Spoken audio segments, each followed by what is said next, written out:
Assalamualaikum warahmatullahi wabarakatuh. Apa kabar kalian semua? Semoga kalian berada dalam lindungan Allah Subhanahu wa taala. Pada pertemuan kali ini, saya akan coba menjelaskan tahapan pembagian waris menurut ilmu faraid atau dalam hal ini pembagian waris di dalam Islam. Yang pertama, mari kita simak. Hal yang pertama meski dilakukan adalah menginventarisir tirkah. Menginventarisir artinya adalah mengumpulkan dan mencatat harta yang dimiliki oleh mayit sehingga nanti akan terkumpul dalam sebuah catatan dan menghitungnya menjadi jumlah harta yang ditinggalkan. Ini disebutnya adalah tirkah. Baik itu berupa aset rumah, tanah, kendaraan, semuanya dicatat dan dijumlahkan besarnya menjadi berapa nilai total keseluruhan. Itu disebut dengan harta peninggalan atau di dalam bahasa ilmiah Islam sering disebut dengan, atau ilmiah faraid sering disebut dengan tirkah. Itu yang pertama. Yang kedua, setelah sudah terkumpul semua harta peninggalan mayit, yang kedua, harta tersebut harus dipisahkan antara harta gonogini dan wasiat.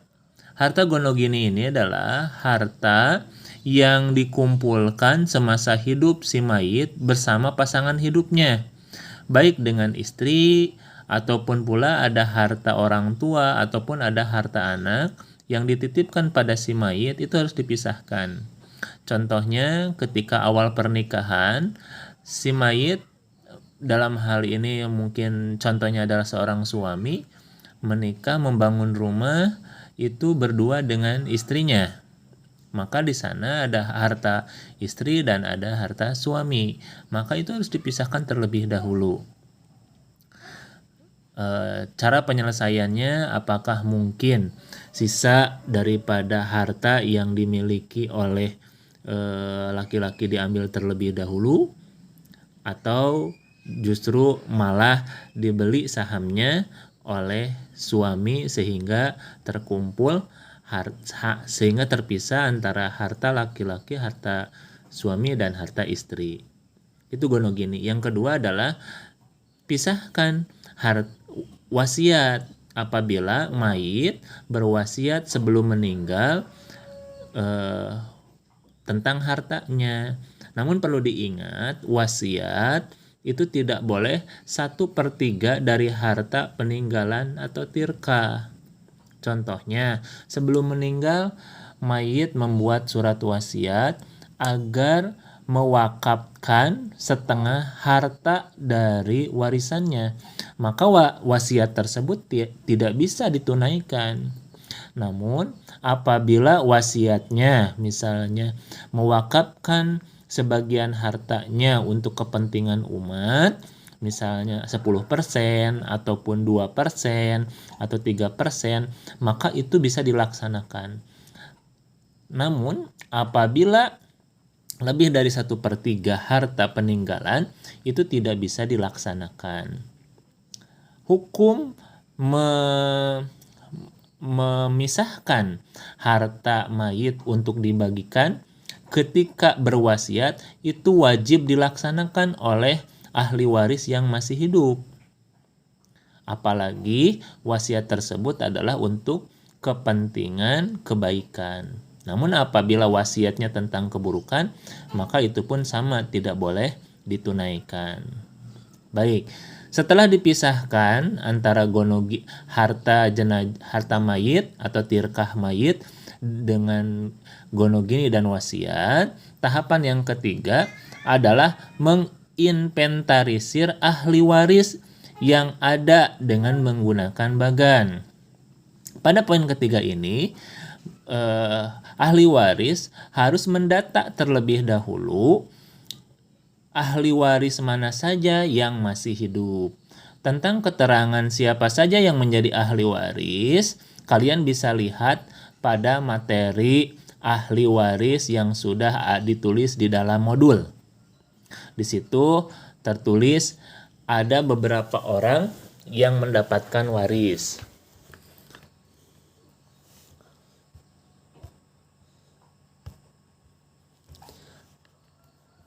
Di modul kita lihat di sini ada ahli waris ya.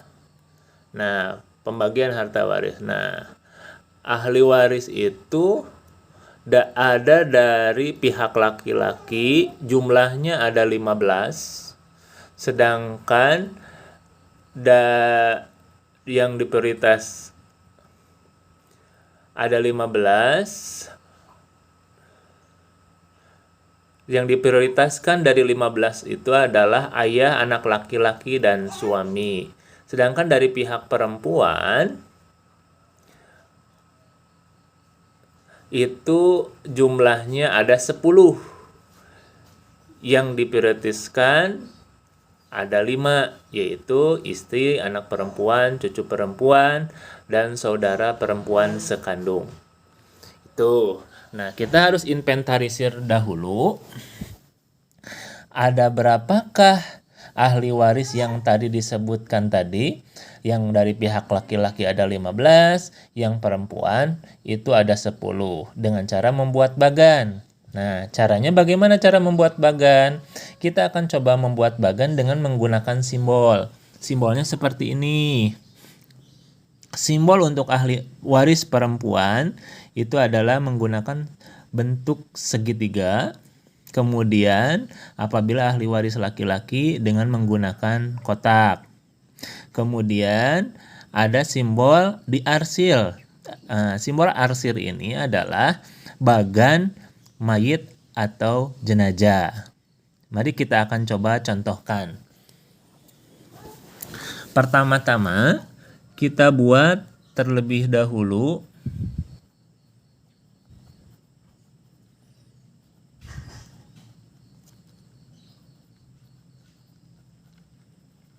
yang pertama kita fokus dulu kepada jenazah atau mayit. Contohnya di keluarga saya meninggal seorang laki-laki.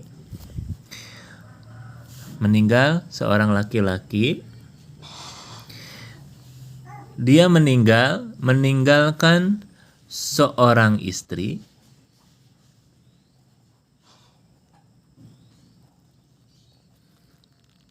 Kemudian pernikahan antara dia dengan istrinya memiliki seorang anak laki-laki. Kemudian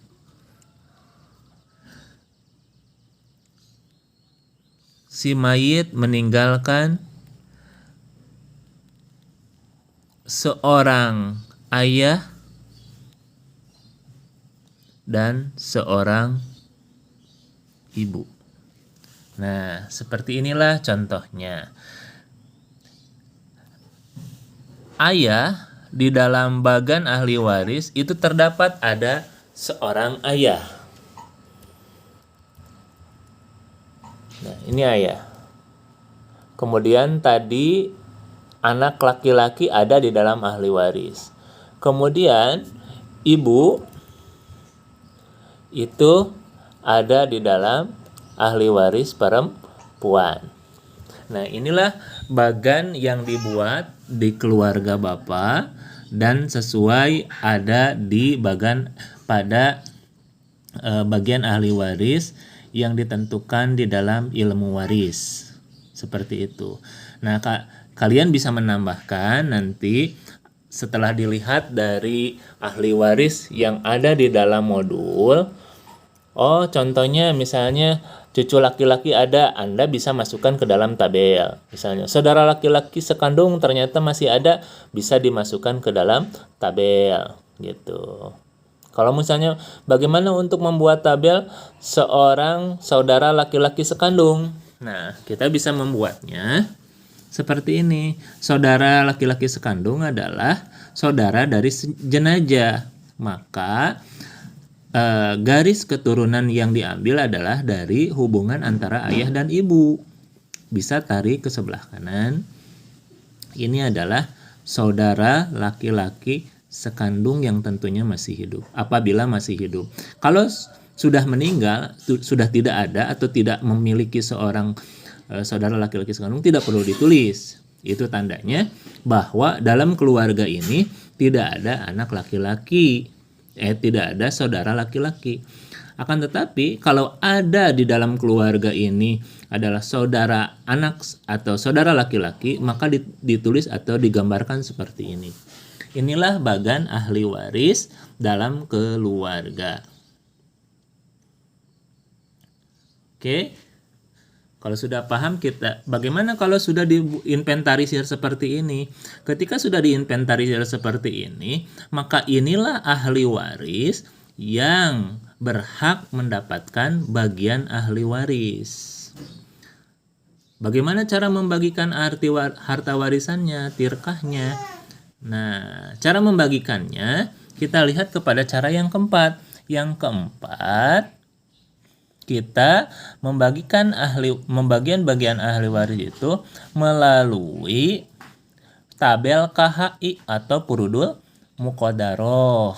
Nah, tabel KHI Purudul Muqaddaroh ini bisa dilihat di modul adalah bagian-bagian yang dibagikan sesuai dengan syarat-syarat yang dimiliki oleh ahli waris dilihat dari Al-Quran yang sudah dirumuskan oleh para ulama. Nah, di sini ada ahli waris yang tergolong kepada bagian 1/4, ada bagian 1/8, ada bagian 2/3, 1/3, dan ada 1/6. Nah, mereka itu mendapatkan waris dengan syarat-syarat yang sudah dicantumkan oleh Allah Subhanahu wa Ta'ala. Nah, juga tak lupa nanti kalian itu dalam membagikan ahli waris, ada golongan ahli waris yang masuk kepada asobah. Asobah di sini tidak masuk ke dalam pembagian ahli waris yang atas, karena asobah adalah orang-orang yang memiliki derajat lebih kuat dalam ahli waris. Nah, asobah ini adalah orang-orang yang mendapatkan bagian sisa setelah dibagikan melalui ketentuan-ketentuan yang ada. Nah, orang-orang yang ada di asobah ini biasanya tidak ada di dalam pembagian ahli waris. Seperti itu. Nah, orang-orang yang menjadi asobah yang mendapatkan sisa, jadi tidak akan ada 1/4, tidak ada 1/3, tidak ada 2/3. Asobah itu ketika sudah ada orang-orang ini atau tergolong orang yang menjadi asobah, maka mereka akan mendapatkan sisa setelah dibagikan kepada yang lain. Nah, di asobah itu ada 3, ada asobah binafsi, ada asobah bil ghairi, ada asobah ma'al ghair. Gitu. Nanti kita akan bahas secara rinci ke depannya. Dan bagian-bagian ini sudah semestinya dihafalkan terlebih dahulu sebelum masuk kepada pembagian waris. Setelah dibagikan melalui tabel KHI, maka ada ahli waris yang tidak termasuk ke dalam KHI, atau ahli waris yang terhalang oleh ahli waris yang lain. Maka ahli waris mempunyai kewajiban atau memiliki tanggungan moral untuk bisa mengasihi mereka yang tidak mendapat anggota keluarga yang tidak mendapatkan waris dikarenakan terhalang oleh ahli waris yang lain. Maka itu disebut dengan darul arham. Maka menjadi kewajiban bagi kita untuk menyantuni darul arham ini. Mungkin sekian video singkat kali ini. kita bersambung kepada pembagian ahli waris secara mendetail dengan penjelasan pembagian ahli waris setelah memisahkan ahli waris dengan tabel KHI atau dengan purudul muqaddarah. Sekian, terima kasih. Assalamualaikum warahmatullahi wabarakatuh.